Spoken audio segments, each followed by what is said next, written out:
Hello मित्रांनो, तर आज मी येलोय शेतात ट्रॅक्टर घेऊन. परवा दिवशी सगळं शेत नांगरून घेतलोय. आज आणि ट्रॅक्टरवाल्या फोन केल्यान खाली आव तसं मेरा मारून गोवा. बरं झालं म्हटलो, हंगामात ट्रॅक्टर मिळणार. कोयता घेतलो आणि झट दिवशी शेतात गेलो. यो बघा ट्रॅक्टरवाला माझ्या आधीच शेतात येऊन बसलाय आणि मेरा मारू चालू केला नाही. उगेच गादा आमचा म्हणून बरं ना, ते नव्हे ते अंगलट हंता आमच्यावर. ट्रॅक्टर मारल्यान रिवर्स आणि ड्रायव्हर आणि माझ म्हटल्यान तोपर्यंत मेरेवर बस. ह्या वयात मेरेवर कुठे बसते असले का, राबोस पाहिजे म्हटलो.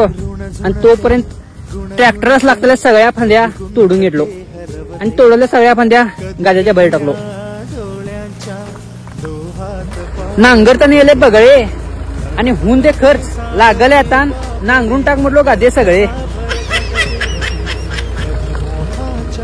आणि ही बाग बघा फक्त 3 वर्षात तयार केली हो.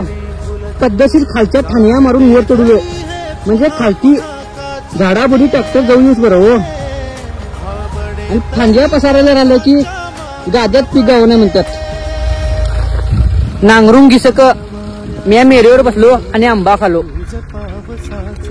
बाजारातल्या केमिकल लावून पिकवल्या हापूस पेक्षा आमच्या झाडावर पिकला गावठी कापूसच आमासने भारी लागतो. लागवड घालते चढे नाही की वर चढो पाहिजे घास. सकाळी लवकर उपाशी पोटी शेतात आलेलो. भूक लागली म्हणून थोडी भाकरी खाऊन घेतलो. नांगरणी, पेरणी, भांगलन, मळणी करून पीक घरास नेईपर्यंत जेवढा खर्च येताय का नाही तेवढा मिळताय बी का नाही याची गॅरंटी नसताना केला जाणारा जुगार म्हणजे शेती. हे बघा, सगळ्यांनी शेती नांगरून हेंडोरो मारून पद्धतशीर पेरणीसाठी शेती तयार करून ठेवल्या नाहीत.